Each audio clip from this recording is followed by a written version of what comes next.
Right, start streaming na tayo. I go.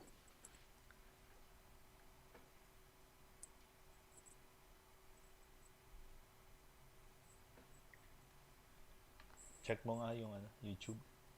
Ito na nga, sinecheck ko na. Yep. I go. Okay. Ayan. Alright. Parang may lag na naman, bro.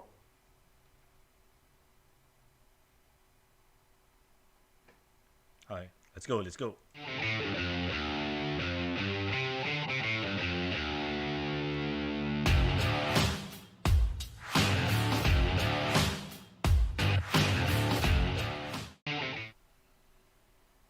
Hey, what up, Mikey? What up? What up, dude? Kamusta, pare? How has your week been? Busy. Lots of things to talk about. Lots of sports. Sports are back. Parang ang daming nangyari this past week, no? Sobra, dude. I mean, it's one after the other, man. I'm loving it. As a sports fan, everything's giving me goosebumps. Yeah, pero ang pinaka-importante doon is... Ano ba ang pinaka-importante is sport is back. Sports are back. To be grammatically correct about it, sports are back. For all you grammar Nazis out there. So, yan. So, Sport is back. diba? Parang ang weird eh. Sport is back ba? Or sports is back? So, I finally settled on sports are back. Sports are back, it's correct. So, ayan, meron ng football, pero problem is, walang tao doon sa stadiums, no? Right. This is actually I've been wanting to talk about this. I mean, it's a fundamental question to all athletes. No, parang does the presence of a crowd or fans affect your performance? What do you think, F? Ako definitely, most definitely. It can adversely affect at saka may positive impact din siya sa'yo. Kasi kunyari, meron tayong tinatawag in sports yung performance dip.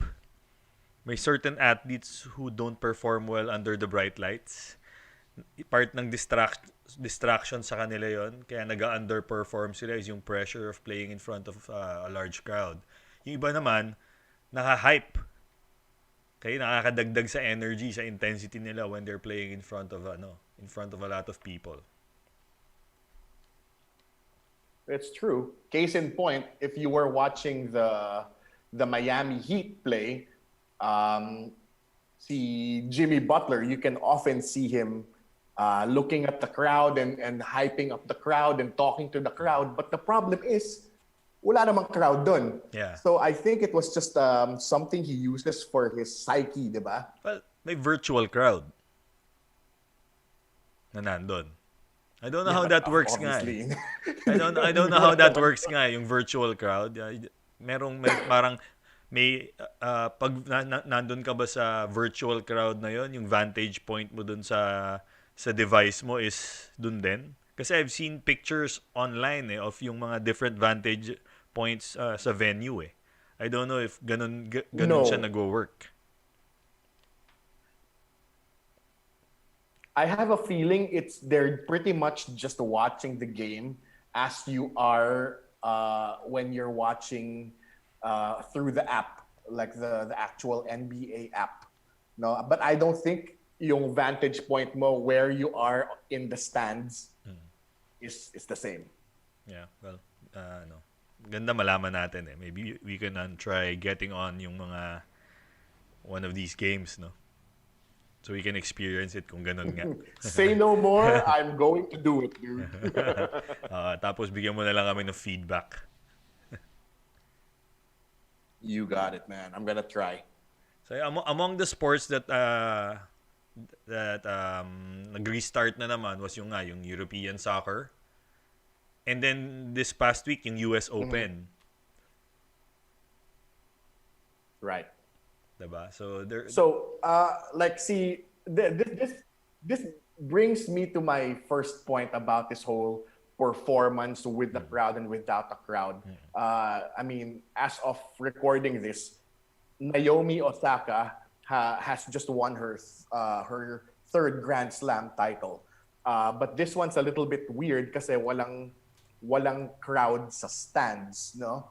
And if you'll notice, the first half of this year and last year, medyo she didn't perform as well, 'di ba? So parang I don't know if it's a matter of maybe she performs better kapag walang crowd, she can concentrate more, especially in a sport like tennis. yeah. Na every little noise you can hear, especially when you're serving. Yeah. So syempre yung intensity nung crowd, 'di ba? Lalo na sa US siya. Nakakailang US Opens na ba siya? Na championships. Dalawa. But there were both controversial. Yeah. If you'll remember, the first time she won, I think, was with Serena. Yeah, I remember Tapos that game. yun yung parang kinaltasan si Serena ng point, tapos binubusa. Tapos nagwala na siya, ginamit na niya yung gender inequality thing. Card, she pulled the gender card. Yeah, the gender card. 'Di ba? Tapos naiyak nga si Naomi Osaka was crying kasi parang feeling niya siya daw yung binubu ng mga tao kasi siya yung nanalo dahil dun sa point na tinanggal. Ako medyo na ako kay Serena after that incident, medyo na turn off ako ng konti. Weren't you? Well, yeah, it's true. I was never really a Serena fan. I was always I was always like a Martina Hingis fan, you know, during those times, no. But never actually a Serena fan. But I mean, you can't take that away. She's really the GOAT when it comes to Definitely. women's tennis. Yeah. No? Talagang nobody Definitely. can achieve what she's achieved.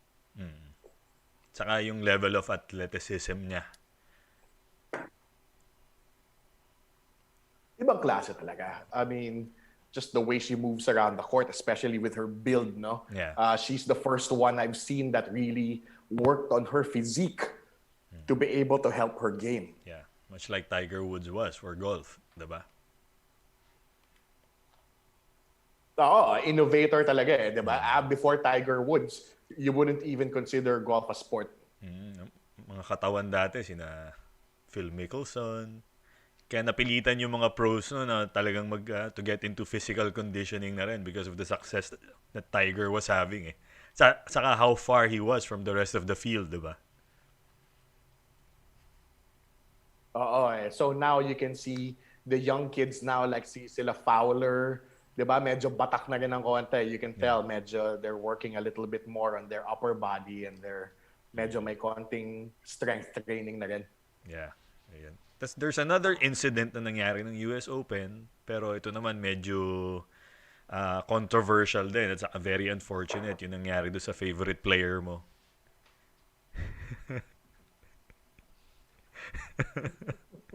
Fucking hate this guy, man. Okay. So I guess with the incident that you're talking about is when my favorite player, Novak, the Joker Djokovic, Yeah. well, if you see the video, no, he kind of hit a ball out of frustration and it hit a lines judge directly in the throat. Yeah. No, so that caused the judge to fall down, and subsequently he got disqualified from the match. No, so was that the right decision for you? Do you think it was too harsh? Well, given the circumstances, probably. Probably kasi obvious naman na accidental lang siya. Diba? I don't think nasinadya naman yan. No matter what you think of the guy, I don't think he meant to hit the lineswoman sa throat of all places pa. Diba? You could see yung lineswoman, she was gasping for air talaga when she was doubled over in pain eh. Yeah, obviously. I mean, you get hit in the throat with anything. Kahit light hit, it's gonna hurt, diba? Yeah. But the thing you have to understand, F, is I feel like this has been a long time coming. There's a history of racket abuse and equipment abuse when it comes Yeah. to Novak Djokovic. Yeah. No, it just so happened that the past few times wala siyang tinamaan, Yeah, I saw but those. Yeah. there were a lot of times where he was close. Yeah, I saw that nga. Tapos yung parang lack of I would you call that empathy nung in-interview siya afterwards nung first few times na yon na parang parang napikon pa siya sa media after eh. When he was asked about it kung uulitin pa ba niya or if he felt anything about it, parang nagalit pa siya sa media, parang nainis pa siya. May parang Yeah. Medyo coops talaga siya pare. I mean, I've been following his career ever since he started professional tennis. He came in just at about almost the same time, a few years after sina Rafa and si Roger, no? I think 4 years after them. But back then, he wasn't known for having those on-court antics. Like ngayon, di ba? Parang ano na siya, he cajoles around with the ball boys, he jokes around with the fans. Before, he was really known as a hothead and medyo disliked on the tour. So, I don't know what happened. Maybe may PR siya or something that he had to hire to help his image. But, I mean, clearly, sometimes it rears its ugly head. yeah. As I don't get with this guy. Ang daming I don't get it rin kung bakit parang ang daming galit sa kanya. Parang sinasabi plastic daw na yung nakikita lang daw sa kanya is a parang product of yung marketing team niya. Parang bini-build up to build up his brand. Pero sabi nila Coops daw talaga yung guy, which I wouldn't know kasi hindi ko naman siya kilala. But you can tell, di ba? Somehow it comes out during his outbursts. And for me, that's telling, no? You can't keep hiding who your true self is, especially when you're getting emotional na.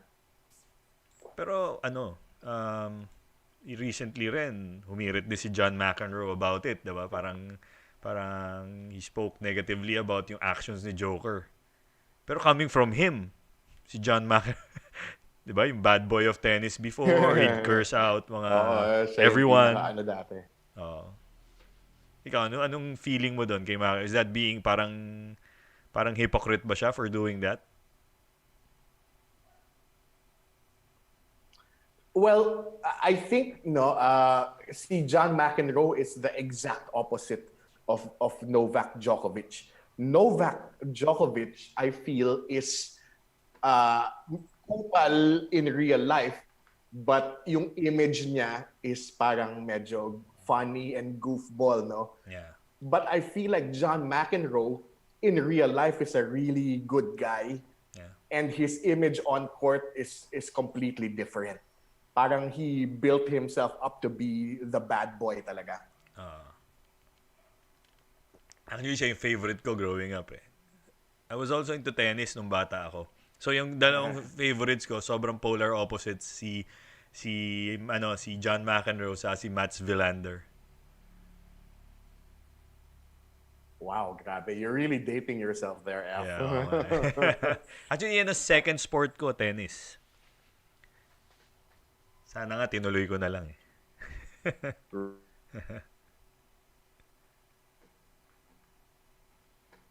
Yeah, well, there's always time, man. I mean, yung mga kalaro ko dito usually in the village are all mga in their 60s. I tried before, kaya lang wala na talaga yung hand-eye accuracy parang sobrang off. Pero naalala ko nung when I was a kid, when I was elementary, very accurate yung mga yung mga palo ko eh. Kaya lang syempre, as you grow old, lalo nang nawawala. Pero yun.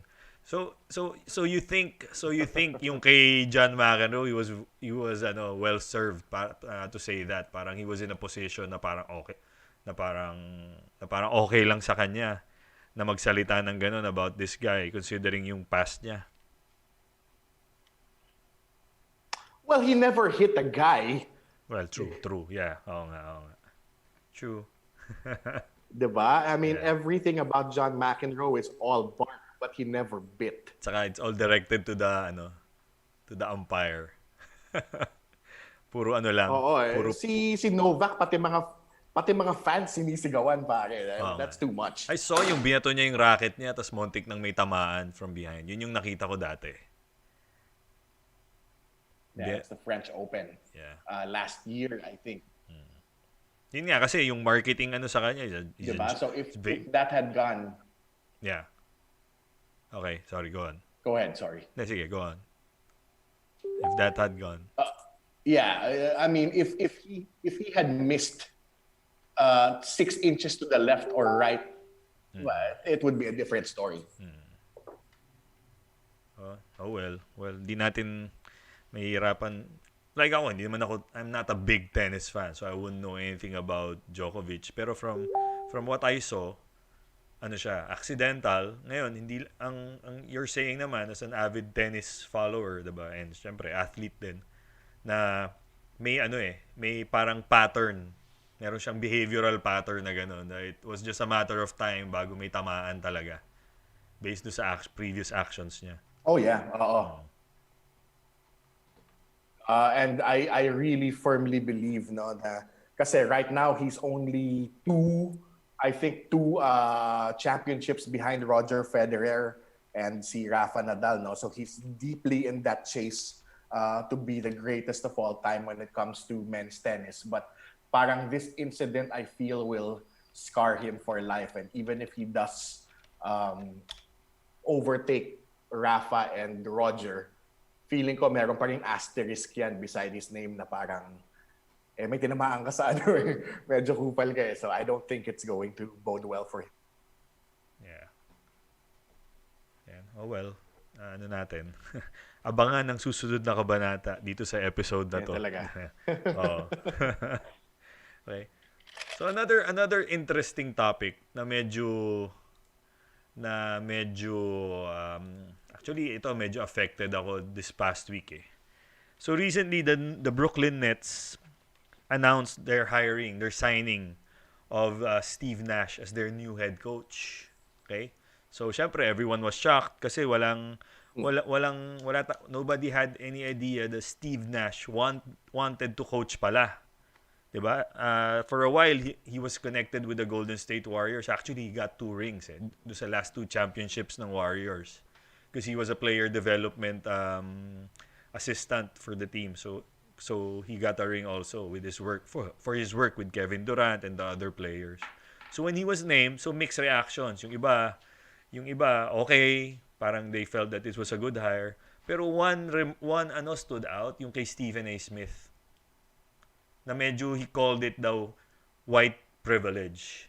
Now, I don't know about you, pero this comment really, really rubbed me the wrong way. As in to the point na every post niya sa Twitter, I was saying something back, parang gano'n. Although, syempre, hindi naman siya nag-respond kasi sino ba naman ako, diba? Pero, ikaw, ano yung na-feel mo rito when he said it? Okay, well, first things first, no. I think Steve Nash would make a fantastic coach. I think he has the demeanor. I think he has the pedigree. I think he has the knowledge to kind of take the Brooklyn Nets to that next level. Plus, he's a super likable guy. He's like the nicest guy out there, man. Yeah. So I really feel like it was a good hire. On my end, no? But as with yung mga comments ni Stephen A. Smith, it's hard to talk about this kasi na without using political undertones, no? Kasi syempre, I mean, during this time with the whole Black Lives Matter and yung all of these protests, yeah. Diba? It could tend to get political, and I feel like Stephen A. Smith has pulled the political card to further that cause. But I don't think it's completely accurate. You're being nice. It's actually the race card eh. 'Di ba? Ang sa states kasi ngayon sa US ngayon, it's a very very volatile environment eh. Talagang kailangan you have to be careful not to further fan the flames eh. 'Di ba? Of unrest sa US ngayon. So coming from a figure like him, ng daming followers, he's well known, he has his platform, 'di ba? Parang dapat hinay-hinay lang sa mga statements regarding yung especially against about race, 'di ba? Kasi never mind that Steve Nash was a two-time most valuable player in the NBA. Never mind that he was an eight-time All-Star. Never mind that several-time NBA first-teamer siya, second team, third team, NBA assist leader, and probably one of the top basketball IQs in the history of the game. Diba? Never mind all that, dinisregard niya lahat yun. Did he skip the line? Most definitely. Diba? Kaya lang ang tawag nga doon is superstar privilege. Hindi siya race. It just happened that he was white. Oh yeah. Yeah. Wala namang nobody made that issue out of it when Jason Kidd was appointed to the same named the head coach to the same team that had Kevin Garnett, Paul Pierce, Brook Lopez, 'di ba? Deron Williams. That was a powerhouse team. 'Di ba? And then a couple of days later, he goes on air and he says he's not backing down from his statement. Further on, ang sinabi pa niya, disappointed daw siya kay Kyrie and kay Kevin Durant for not even parang hindi man lang nila in-encourage yung Brooklyn to even check yung other coaches na black na baka pwede. Alam mo yun? So ang daming niyang palusot, ang daming butas dun sa niya. Dun sa argument niya. Well, clearly this wouldn't have passed, 'di ba? I mean, ultimately, a big say in this would have been the voice of Kyrie and Kevin Durant, no? Kapag sinabi nilang ayaw ko tong coach na to, definitely hindi mangyayari 'yon. But in the opposite way, if they give their endorsement and they say na I want Steve Nash to be my coach, then that bears weight also. So it goes both ways. Yeah. Well, they definitely had a say. They signed off on it nga daw eh. Kaya 'di ba, he was the perfect hire for the Brooklyn Nets. Kaya tapos actually ang magandang panoorin yung reaction ni Marcellus Wiley and his partner sa ESPN. These are two former football players. I forget the name of the other one. Acho.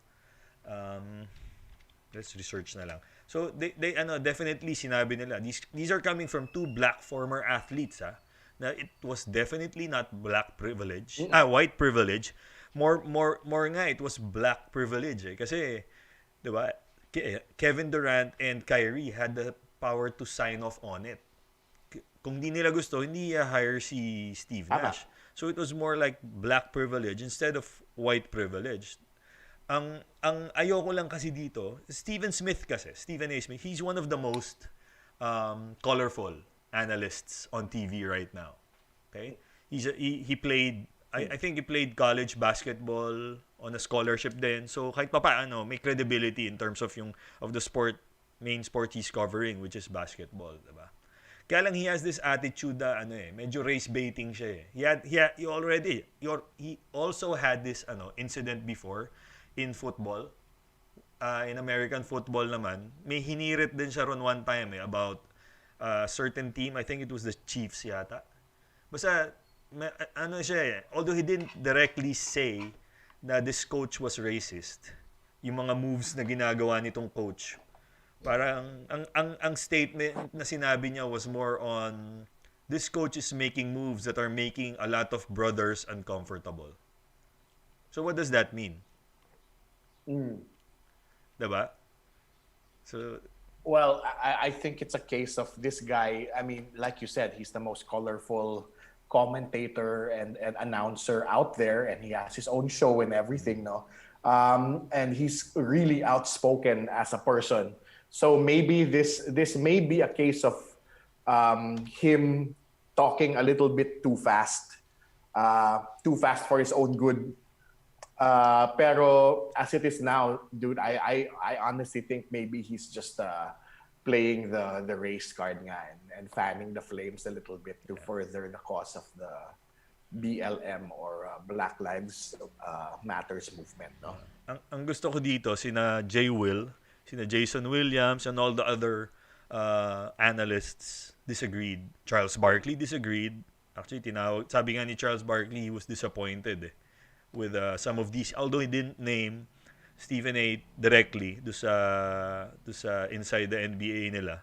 He said he was disappointed with some of these analysts nga na using race as an excuse dito sa pag-hire kay Steve Nash. Ayun, I finally got the name of this NFL player, si Emmanuel Acho. Yun, na siya, analyst na siya for Fox Sports. And he's itong si Emmanuel Acho, pati siya.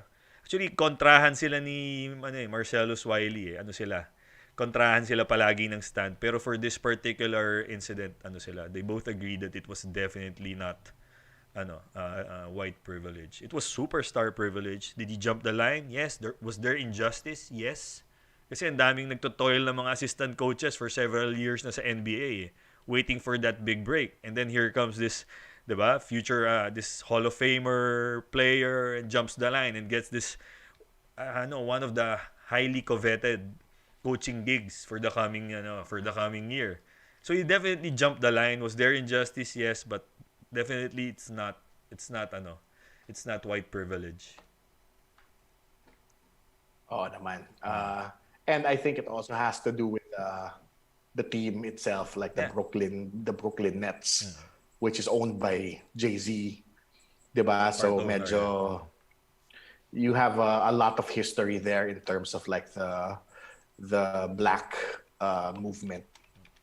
Medyo nainis lang kasi ako, parang yung instead of parang mag-rejoice yung mga fans ni Steve Nash and Steve Nash himself dahil meron siyang bagong career, 'di ba? Parang nag-rain sa parade niya dahil sa comments na 'yon. So parang lang.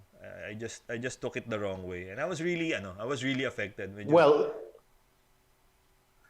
let's put it this way now. The only way to really put this issue to an end is if Steve Nash takes the Brooklyn Nets to the playoffs, at least the second round next year. This will show everyone that he was the right choice, and it will put the matter to rest with this whole white privilege hiring. Actually, may sinabi siya dyan na it's not the hiring of a white coach do sa team It's more on this team daw was built to win a championship. Yun yung sinasabi niya. This team was built to win a championship. Ang pinaka-perfect daw dito, si Ty Lue, diba? Sino pa ba yung mga available na assistant coaches right now? Si Sam Cassell, even he mentioned Jason Kidd pa, na pwede raw, na built for this team. Ang naiinis daw siya, parang, this is built to win a championship. Parang kawawa naman yung mga brothers daw na have been toiling tapos are deprived of this opportunity to coach a championship caliber team. Parang who's to say that magcha-champion tong team na to? Who's to say na championship caliber kagad tong team na to? They said, 'di ba? Porkin may dalawang superstar ka, si Kevin Durant and Kyrie Irving. Remember the last time Kyrie Irving transferred teams, yung Boston Celtics, sinabi nila magiging title contender. Diba? What happened to that team? Nag-away-away lang sila, diba? So may chemistry factor din. And you can't say that it's a championship caliber team ka. Yun yung Brooklyn Nets teams na yun. Case in point, Kevin Garnett, Paul Pierce, diba? They didn't even make it out of the Eastern Conference. So, diba? Who's to say? Who's to say that this will win a championship? Diba? This will be a championship caliber team, let alone a championship team. Diba? We still have to play the game. And then naiinis lang yan si Stephen A. Smith kasi Knicks fan yan di ba? And wala nangyayari sa Knicks niya. And medyo natutumbasan na siya ng Brooklyn. Sabi ni Hirsch, medyo sumisigaw daw ako, relax. That's how I felt. I really feel strongly about this. Calm down, dude. I really feel strongly about this issue. Kasi isa pa, ayokong lalong magkagulo sa US because of that. Kasi syempre, may mga friends din tayo doon, may friends and family. So, diba? Ayaw mo further ma-incite yung mga tao na, may injustice nga na nangyayari. Come on, let's tear the place apart. Diba? Yeah. I see what you mean, man. Really. And like I said, the only way is to just prove them wrong. Yeah. That's the only way to do it. Yeah. Before we proceed nga pala, nag-message yung friend ko si Charlie Kuna of An Eternity of Basketball. Sabi niya, it's worth mentioning din daw sana if we could mention yung may mga nanalong Pinoy pala recently dito sa sa golf, si Yuki Saso. She won, I'm not familiar with the two tournaments she won, but she won two tournaments daw sa golf and got more than 25 million pesos worth of prize money. Wonderful. Tapos Don't say that out loud. The BIR might get on her ass. Tapos isa pa si EJ Obiena. Won a gold and bronze sa pole Right. vaulting. Would you know yung tournament? Yung kay EJ Obiena? No, I would not actually. It's I follow golf, but parang ako kasi medyo hindi masyadong golf isn't really in the limelight now, so I follow the majors definitely, but not the tour, the PGA tour. Okay, ito, nakita ko yung news sa Poland. EJ Obiena bags bronze in Poland. Nakakahiya. Friend ko pa naman sa Facebook yung dad niyan. si Coach Edwin. So ito, Filipino pole vaulter EJ Obiena continued his torrid campaign this year. Okay, at saan ba to? 2020 Poznan Athletics Grand Prix in Poland. So yan, congratulations to EJ and to Yuki Sazo. Congrats for sure, man. Yan, make us proud. You're making us proud. So yan. Alam mo ba ito si Stephen A nga pala? When he was playing in college, yung coach niya was a Hall of Fame coach. I forget the name. Okay? He writes an article do sa school paper about his coach na dapat na raw mag-retire for health reasons. Okay. Imagine one of your players, you're a coach, and one of your players writes that article. Hindi ka mapipikon nun?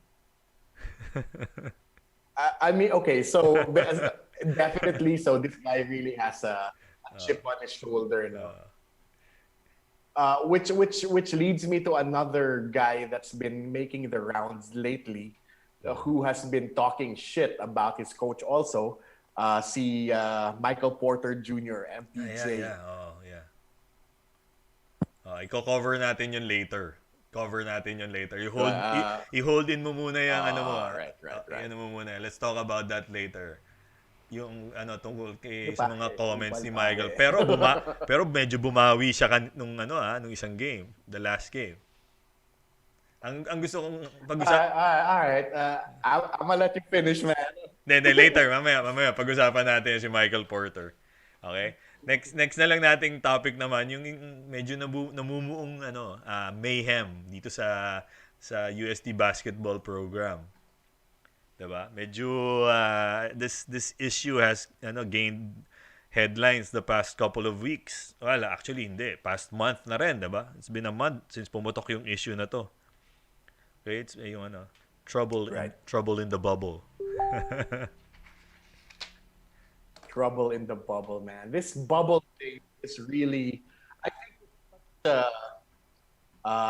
what do you call this word? Parang it's such an it word now, no? Yeah. Yung training bubble. Yeah, the bubble itself, meaning just because of this whole pandemic, people have been using and utilizing the bubble forts. With the NBA, obviously, they're all in Orlando in a bubble. And just to define it, no, a bubble is a place, parang it's almost like a locked-in situation where people can, once they go in, they can't go out anymore, and vice versa. No, and there's a lot of criteria to be able to get into the bubble. You need to pass rapid tests. I think the rule in the NBA is 2 rapid tests in 2 days. And then when you get into the bubble, you have to quarantine yourself for, I think, 4 or 5 days before you can actually get to see anyone or interact with anyone. So for that's the bubble concept, and it's being utilized all around the world now. Yeah, yun nga. Who would have thought na makakasama yung ano na makakasama sa sports lingo yung the word bubble no? 'Di ba? Yeah, man. So like what you said, no, this whole thing, like see the UST Growling Tigers, Yeah. they utilized the bubble concept for training purposes in Sorsogon. It's a great place to go. There's not a lot of people, but there's so many layers to this issue, man. It's crazy. Yeah. It's just so multifaceted. We can talk for hours on this. Yeah, yun nga actually, I wanted to have CJ Cancino here dito sa show a couple of weeks ago. Kaya lang, the kid didn't want to grant any interviews na raw after his first one eh. He didn't want to talk about it anymore. So, diba? So we just have to rely on newspaper on the news para malaman yung mga facts nung nangyari. Pero based no sa accounts naman ng mga players, well, even if we don't base it there, the fact that they were there do sa tinatawag na bubble when bawal talaga lahat. Bawal talaga eh. It was, 'di ba? You can't. Merong mga may lockdown noon eh. Nung time na yun eh. Although when they started yata, yun yung nag-ease up yung quarantine period. Tapos nagpuntahan sila doon. Unfortunately, while they were there, na-impose yung quarantine period, yung stricter quarantine period ulit kaya hindi sila makauwi. Pero be that as it may. Alam ko kahit before bawal pa rin eh. This was kumbaga against actually they're looking to file charges against yung mga responsible dun sa whole Bicol bubble nila eh.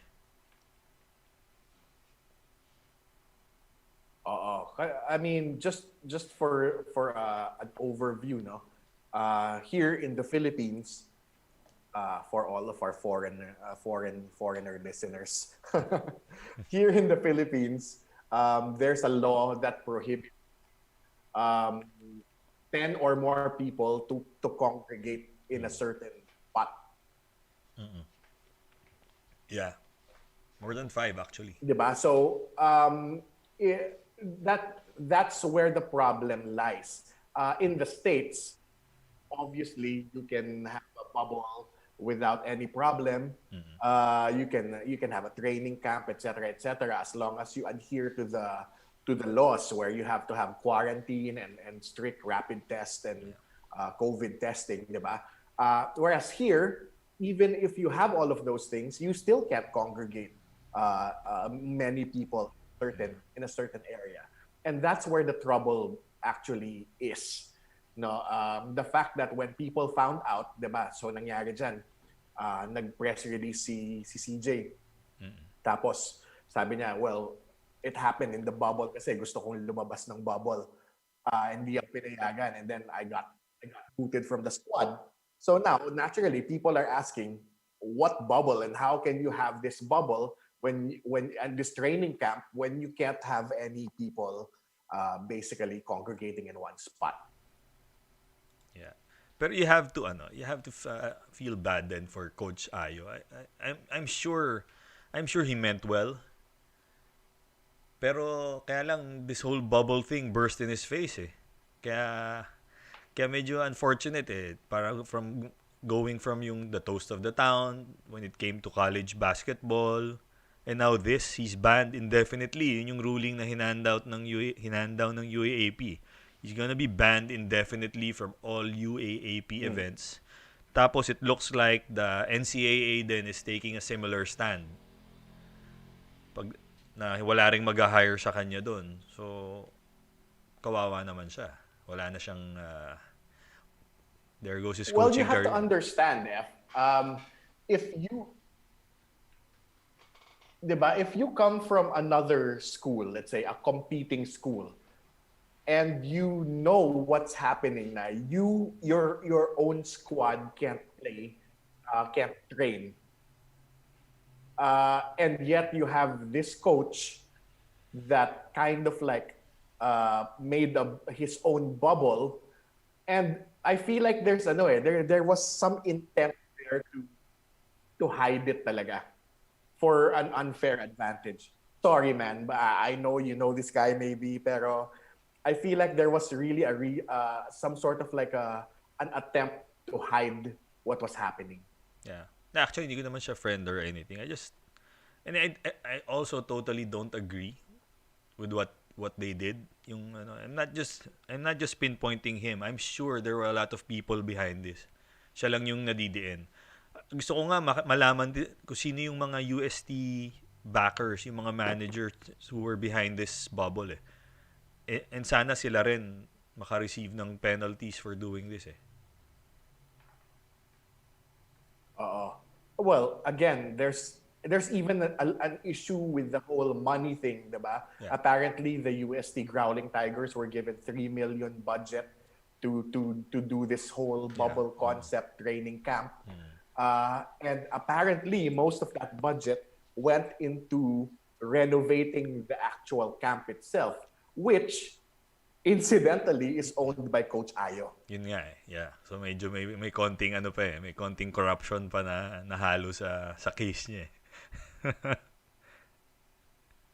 Madami pare. There's really so many levels to this man. Even the managers of CJ, diba? Their agent. Is it maybe I may be looking too much into this, or I'm putting too many dots together, no? But it's intriguing that the agent of CJ is also the agent of Richie Rivero, who happens to play for the UP Maroons. And it just so happened when CJ left the camp, all of a sudden he made up his mind and said, "Oh, I'm just gonna go to the UP Maroons." So parang does it happen that fast, diba? I feel like there's some strings going on Actually, hindi ano eh. behind the scenes. Actually, it's not that ganun ka simple lang eh. Si CJ kasi, I heard the story from Coach Pat of Better Basketball. Siya yung skills trainer ni na CJ since high school eh. So ano siya, there were a lot of offers daw when they found out, when the news broke out nga na CJ was kicked off the team. So he got offers from LaSalle, syempre Ateneo, ganon. Ang real link, yun nga, you mentioned CJ's link with Richie Rivero, with the manager and stuff. Pero may link din siya sa ano eh, more yung link niya more with the Deliano brothers eh. Kasi he's been with Better Basketball since high school. So Yes. so katrain niya talaga yung mga yan ever since pa, lalo na yung kay si Coach Pat, nandun yung mga loyalties niya mga yan eh. And I can vouch for Coach Pat kasi the players that he train, they treat him like a parang second father. Eh he's the ano ngayon, he's the player development coach of the UP Fighting Maroons, or the skills coach of UP. So I think yun more on that, yun yung link niya sa UP. Hindi yung I think I get what you're saying na baka parang planado na when he got back from the bubble na to transfer to UP. Pero I'm sure they explored other options. Kasi when I was talking to Coach Pat, sabi niya nung siguro a couple of days after the news broke out, sabi nga niya wala pa raw hindi pa raw sure. And then lo and behold, nung afternoon, bigla may nag-post na ng picture yung sina Bo Perasol kasama na si CJ na yun nga, he signed up with UP na finally. So I don't think it's not that clear cut din. Diba? There's already that seed of doubt. Pero be that as it may, Mikey, kasi syempre UP grad din ako eh, diba? So medyo kami, masaya because of what happened. Right. Pero ano pa yan, next year. Oh naman pare. I mean, look at this guy's body, dude. I mean, naka UP jersey na nga, naunahan ko na eh.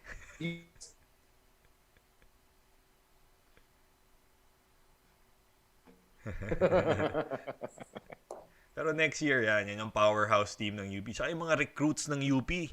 I think they have mga 11 mga recruits yata na lahat blue chippers. 'Di ba? They got from that NU fallout yung mga high school players ng NU. They got two of the top players, yung si Tamayo saka si Abadiano. Nasa Gilas program yung dalawang yun. Then they also got these tall kids from the 6'11" kid from abroad, and then they have the 6'7" kid from I think Jubilee ba or some Chinese school. dito sa atin. Ang dami nilang recruits. Yan. Meron pang transferee dyan from No, Ateneo. man. I think UP has its UP. It's about time that they return back to their glory days. No, it's about time. Yeah. They've been in the shithole for too long. Way too long, even for a rebuild or for anything. Talagang, it's time that they finally get up there. Do you think they need a new coach?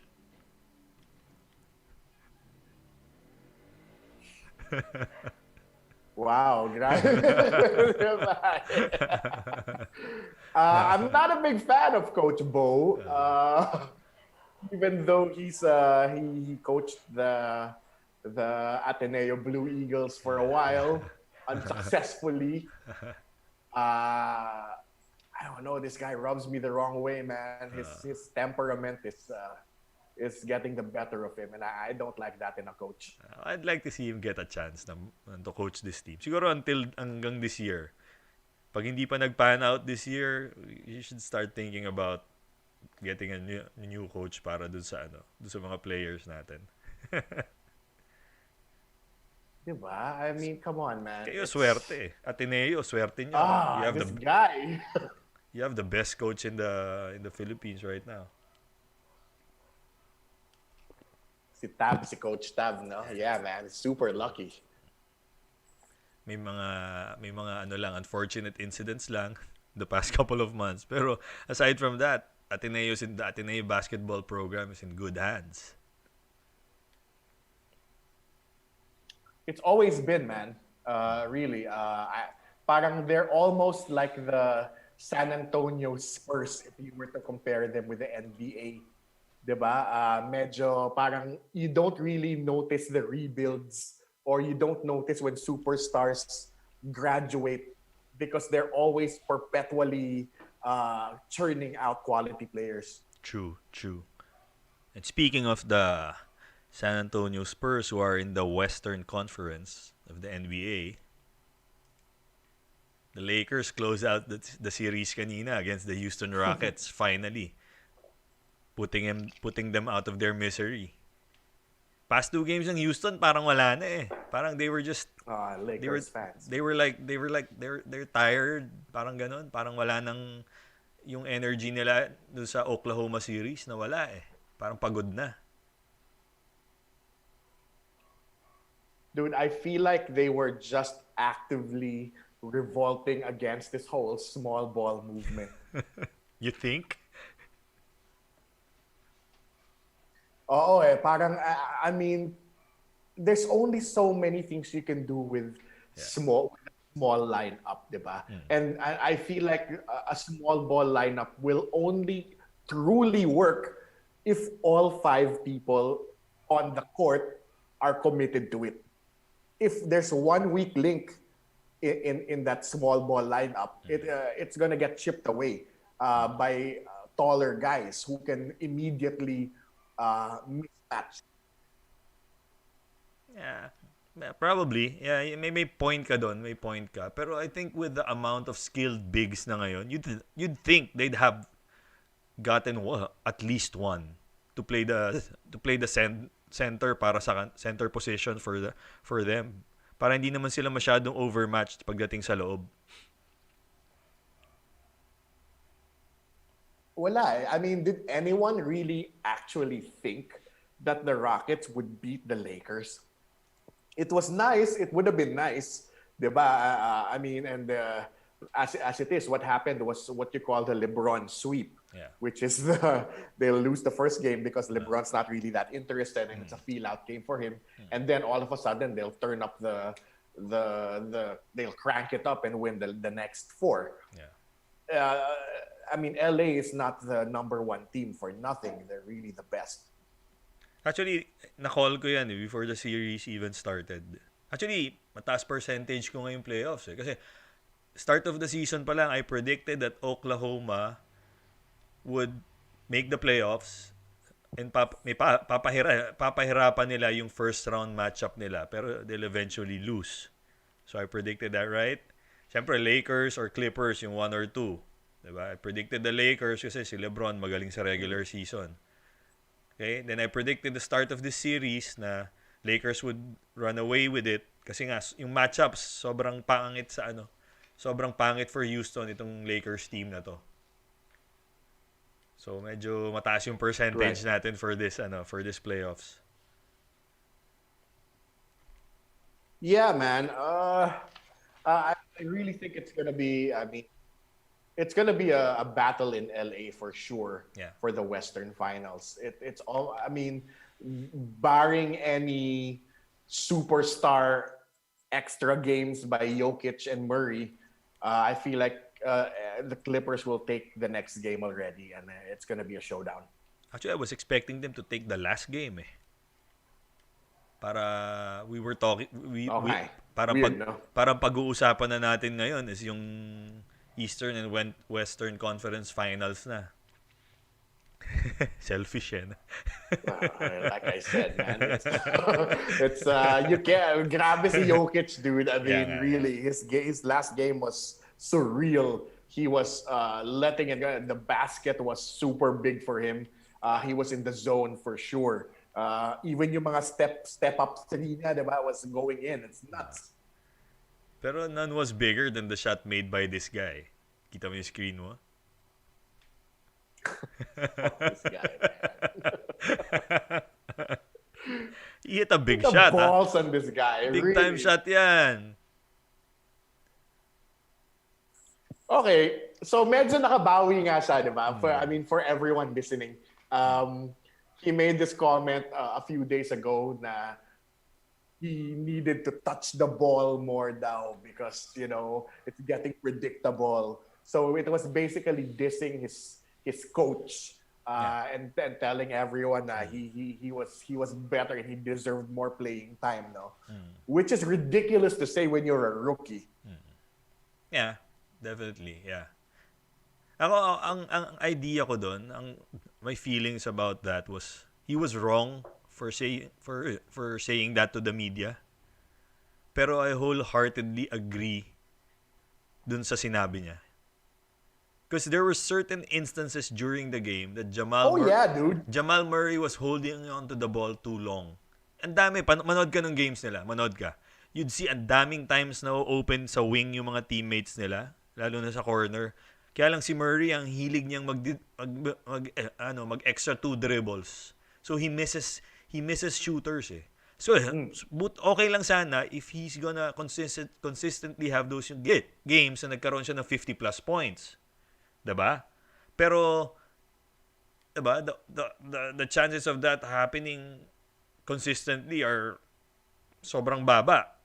So to be the leader of that team, he's got to learn how to involve his players more. And we're talking about this guy who was supposed to be the number 1 draft pick last year. Health concerns lang yung naging reason for him falling to Denver late sa lottery, 'di ba? So this kid's got game talaga. No doubt, dude. No doubt this kid's got talent. This kid has a lot of potential for sure. But there's some things that you do on a team, and this goes for any team, not just a basketball team, no? Where you hash it out as a team inside the locker room. And there's some things that you just don't say to anyone else, especially to the press. Yeah, I agree. I definitely agree with that. Kaya nga sabi ko, he was wrong for saying it to the press. Probably could have gone to the coach, or probably ang mas magandang ginawa niya was approach Jamal Murray and Jokic eh. Sabihan niya, hey, parang guys, pasahan niyo naman ako. Open ako eh. Huwag naman kayo buwakal dyan. Oo, pare naman. Yeah, diba? So parang maybe they could have watched the tape and then he could have pointed it out. There's a lot of ways he could have gone about it. Yeah. And definitely talking to the press and effectively throwing them under the bus wasn't one of them. It's not cool. It's not cool to do. Especially you're not even a superstar yet. Yeah. You're a rookie. Yeah. And even if you were a superstar, it's still not cool. Sabi nga ni si Paul Pierce was talking about it. Ang sabi niya kay MPJ, Stay in your lane, young one. Diba? Baga, Medyo kupal eh. I hindi pa mean, siya star and eh. this is with every sport or any team. You just don't do that. Kahit group presentation sa college, diba? Huwag ka man lalaglag ng tao. Yeah, true. Pero in terms of yung yung yung content, agree, hindi lang dapat ginawa in that manner. Actually, kung lumapit siya kay Jamal Correct. Murray, Definitely this Kaya's game. yeah. If he demanded the ball from Jamal Murray nga sa behind closed doors, medyo he might have taken it the wrong way din eh. Oh, yeah, man. Oo, kasi diba, kahit second year na niya sa league ngayon, hindi naman siya naglaro last year. So he's basically a rookie this year. Kaya parang wala ka pang cred. Wala Yeah. ka pang cred to do that. For sure, man. So, pagdating sa so obviously Clippers ang gusto mong makalaban ng Lakers next week sa conference finals. Well, not obviously. I mean, I would like the Nuggets to kind of pull away also, but Kawhi's much too strong, and the whole Paul George thing. Then it's gonna be the Clippers for sure. Pero ako feeling ko yari Lakers sa Clippers. Matchup wise, matchup problems yan sa kanila. Oh yeah. Ito, so Hindi naman. Go ahead. sige. Sorry, go ahead. No, man. It's definitely it's gonna be tight. I don't think it's gonna be a runaway series for the Clippers. It's gonna be tight. Nah, definitely, pero pero Clippers yan. Matchup problems for para sa Lakers yan eh. And it kita naman eh, it showed during the regular season eh. They're gonna need big games from AD and LeBron to win. Ang problem lang with LeBron's age kasi tingnan mo siya, end of the third quarter, sobrang heavy na nung breathing niya. Kasi pagod na siya kaya pagdating ng fourth, karaniwan ubos na siya. He doesn't even shoot too much pagdating sa fourth quarter. So I don't think they can pull this off against the Clippers. Yeah, Kawhi is too much. I really feel like si Kawhi is just biding his time and kind of taking it easy now. But once he turns that key, it's over. Yeah. Saka yung pa isa, the Clippers are just peaking. Nagpi-peak pa lang sila right now.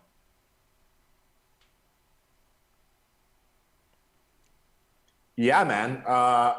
I don't know if you know, diba? But in the regular season, I think they only played 14 games together as an actual unit, no? The actual starting five. Kasi either si Kawhi was taking a rest or injured, Paul George was injured. Yeah. So parang as a whole unit, as a team, they've only played a handful of games together. Yeah, tapos may mga new recruits pa sila, si Marcus Morris, si Reggie Jackson. So talagang in terms of yung chemistry, ngayon pa lang sila nagbi-build nun.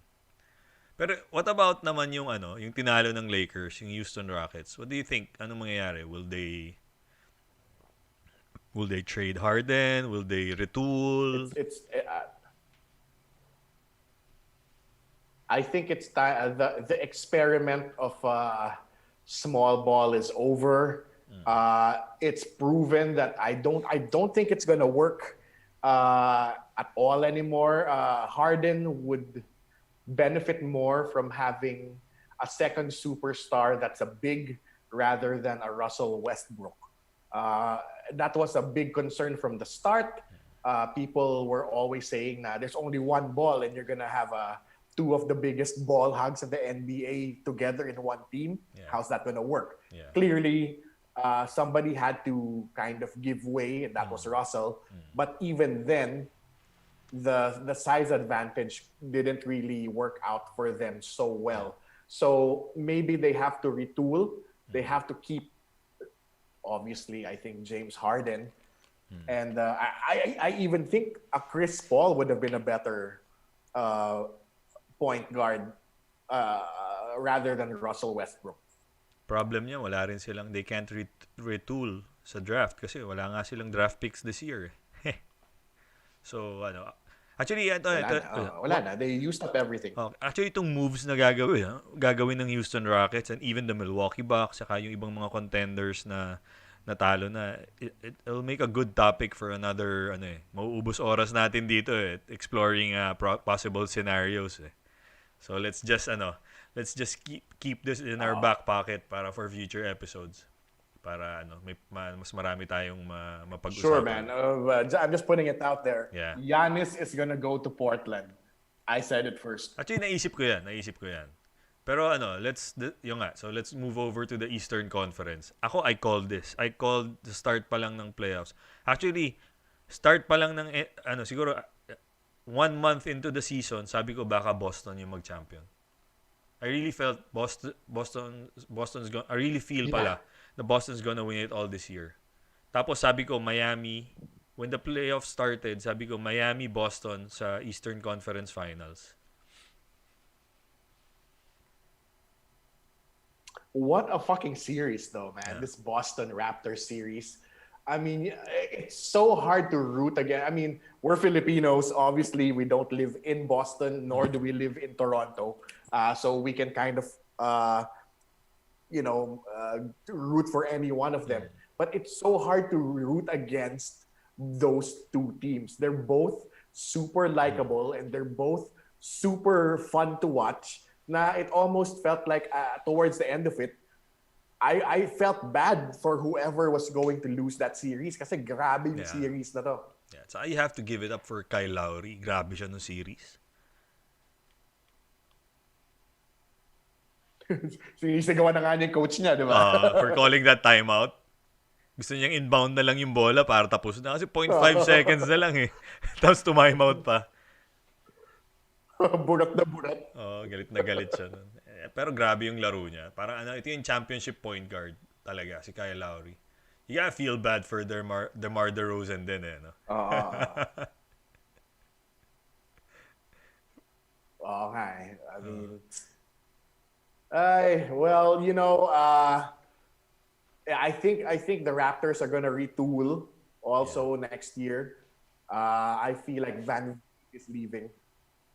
Van Vliet? Oh, yeah. He's gone, man. Sana kunin siya ng Bulls. Gusto ko yung laro niya, si Fred Van Vliet. Oh. Yeah, man. I love that guy. Grabe. Ganda siya. Pero okay siyang Dude. Pero man. The Bulls, that would be great. Okay siyang sixth man. Mala Vinnie Johnson, yung microwave. Yung instant offense off the bench. How about Miami? I don't know, man. I feel like he's gonna make a push for being a starter next year, like a legit superstar. Pero on a championship caliber team, mas maganda siya kung off the bench siya. Kung siya yung instant offense mo off the bench. You have a starting point guard and then you have him. Kitang-kita mo yung nangyari nung last seconds ng Game 7 when yung shot niya. That was a bad shot. The shot that he took towards the end of Game 7. Yeah. Diba? He's a great offensive player pero in terms of setting up the table medyo kulang Right. How about yung Miami naman? You like their chances? Kamusta yung mga players ng Miami Heat for you? Ibang klase din tong Miami na to, no? I mean, I never would have guessed in a million years. I know you have always been a fan of Miami. With Spoelstra, I think they have a guy with killer instinct in Butler, and he really sets the tone for the culture of that team, no? To the point na pati yung mga rookies like si Tyler Hero, medyo nagkakaangas na rin, dude. I like their fight. I like their grit. And I like that team. I actually, if Kemba Walker and Jason Tatum weren't in Boston, I would root for the Heat. But it's just I like Kemba Walker so much, pare. So I think Boston will take it all the way. Ako, I like Tyler Hero. Actually, siya yung pininidik ko na mag-rookie of the year. So, medyo pumalpak ako doon. This kid's got game. Sino Ganda ba yung nung nag-rookie of the year? si Ja Morant. Si ano, no? Ja Morant. Oo, yeah, Ja Morant. Sana nga mag-trade ang yung Mavericks. Either for Tyler Hero or Duncan Robinson. Either one of them would flourish alongside Luka. Oh man, yeah. I can see that happening. But if they, I mean, obviously, if Miami goes to the finals this year, I don't think anyone's leaving. Yeah, probably. At saka, yeah, malamang yun, syempre. At saka sobrang ganda nung fit ni Jimmy Butler sa kanila. Sobrang gandang fit niya. Di ba, I've always, like, nag-uusap tayo. Parang feeling mo binabadmouth ko si Butler, di ba? Pero it's no eh. This team, perfect para sa skill set niya. Diba? I didn't want him in Chicago kasi he was going to get paid alpha dollars, pero hindi talaga siya bagay dun sa core nung team na yon moving forward. If you get my drift. Pero I've always loved this game. I do. I totally understand.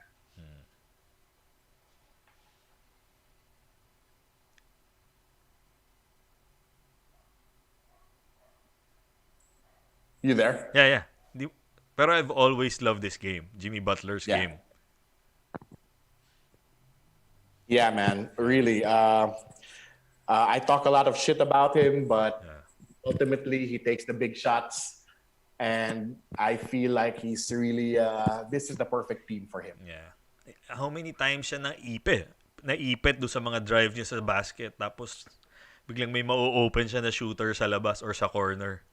Diba? Pansinin mo yun during a game. Yung mga drives niya na medyo reckless, pag ipit niya, may biglang ma-open na shooter for him.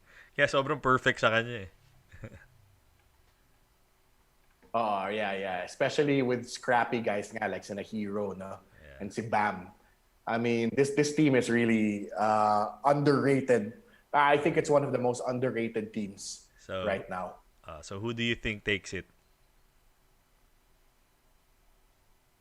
Boston in 6. Okay. That's a good that's a good prediction.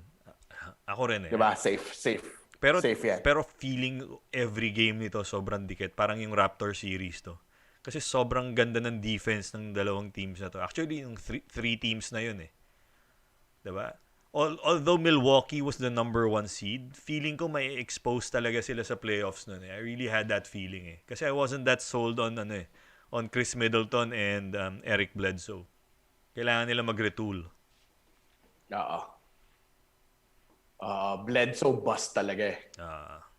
Which leads us to the next question. I think What's next? What's next for the Bucks? yeah. Okay. Bledsoe is gone for sure. He's getting paid way too much for what he's doing right now. I think, in all honesty, dude, okay, if Giannis doesn't leave for Portland, he's probably just going to stay for another year on a really super short contract. Ala LeBron, with the Bucks. Yeah. Actually, when they diba? talk... Plus, the coach is gone, for sure. I mean, that you can take that to the bank. Yeah, for sure. Actually, pinag-usapan nila yan sa inside stuff with inside the NBA. Si Charles Barkley said, sabi ni Charles Barkley kay Giannis, don't be a chump and move to a super team. Yeah. So parang it's a diss dun sa mga... man. Don't be a Durant. Don't be a chump and move to one of them powerhouse teams. Be your own man, parang ganon. Build your own legacy with Milwaukee. Gusto niya maging Kobe siya, maging MJ. You build your legacy with one team lang.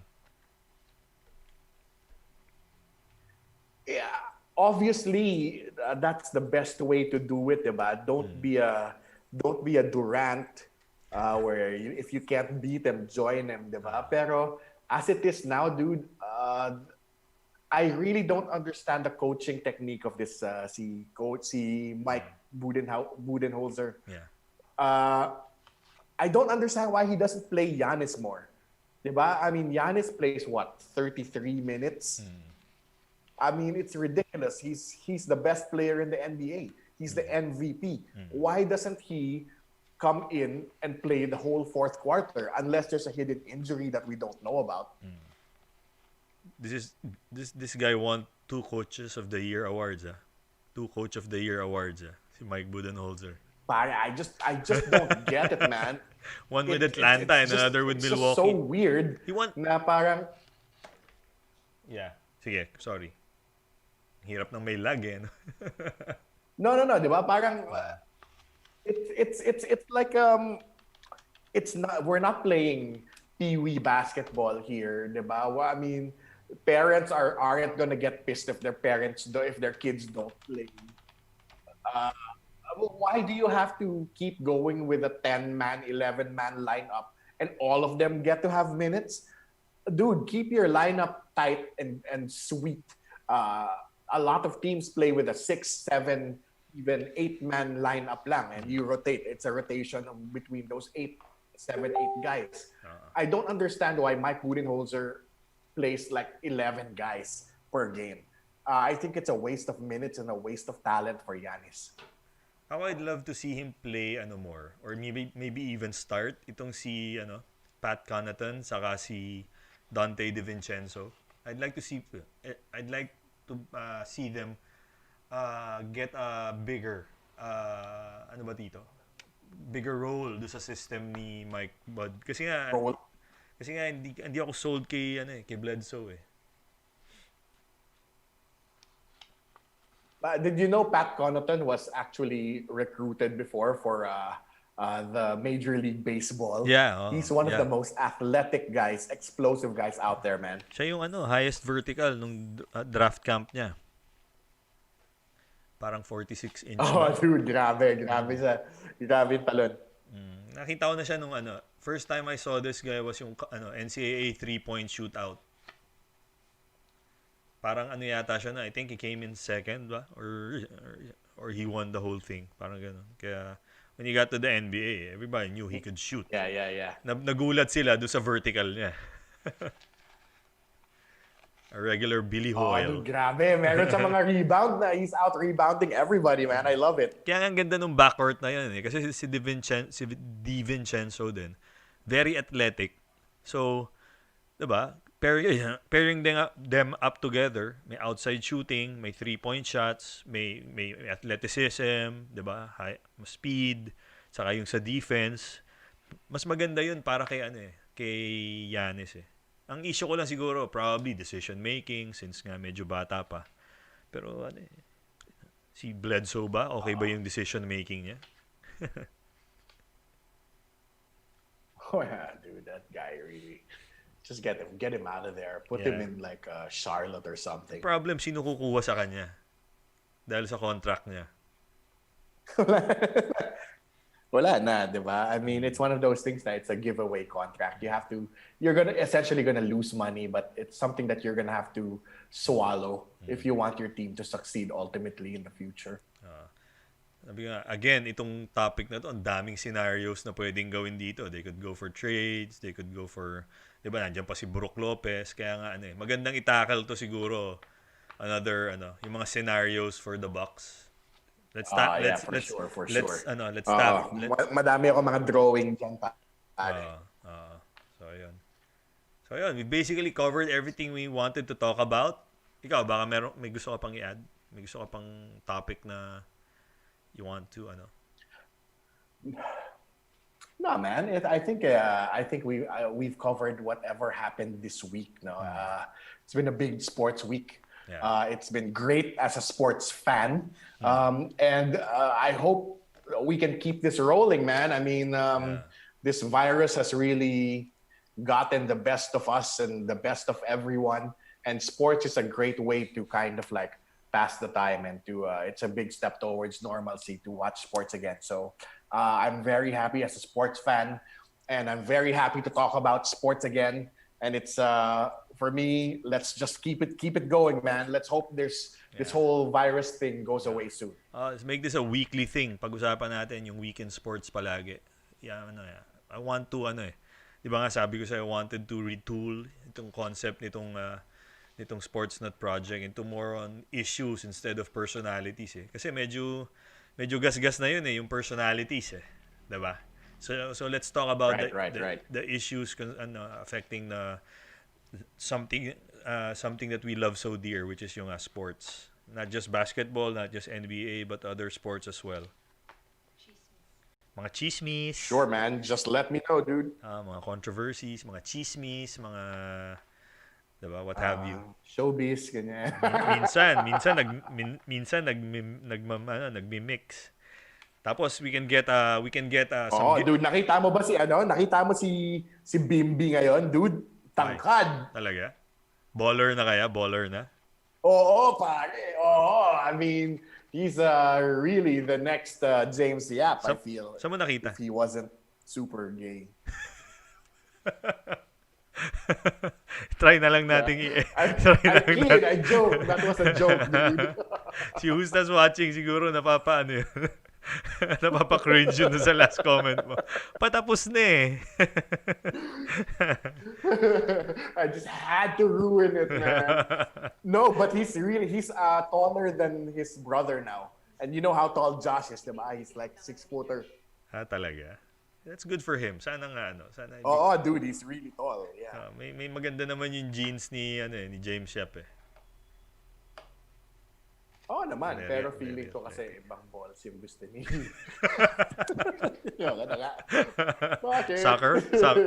Soccer, football siguro, or volleyball, no? Yun yung ibig mo sabihin. Yeah, man. That's it. Hayop ka.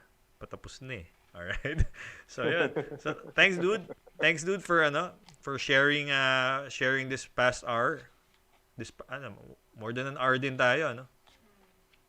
So, for everyone who's watching, okay, every Sunday na tayo, ha? Let's see, man. Baka iba-ibang oras, pero... Yes. O mamaya, we can work it out, I'm sure. Baka mamaya kasi merong immediate na may issue talaga na kailangan nating i-topic during the middle of the week. Diba? So we can do this Wednesdays or Thursdays. Podcast. So, yun. It's been good having you, bro. Mikey, thank you. Okay. Thanks, man. So until the next episode, everyone, thanks for watching. If you haven't subscribed, please subscribe to our channel, itong YouTube channel. Okay, we're trying to migrate, We're trying to migrate our show to YouTube kasi mas maganda yung resolution sa YouTube eh.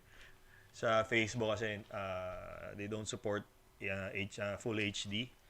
Sa YouTube mas maganda. And we're trying to help us naman monetize our channel by so we can keep this project.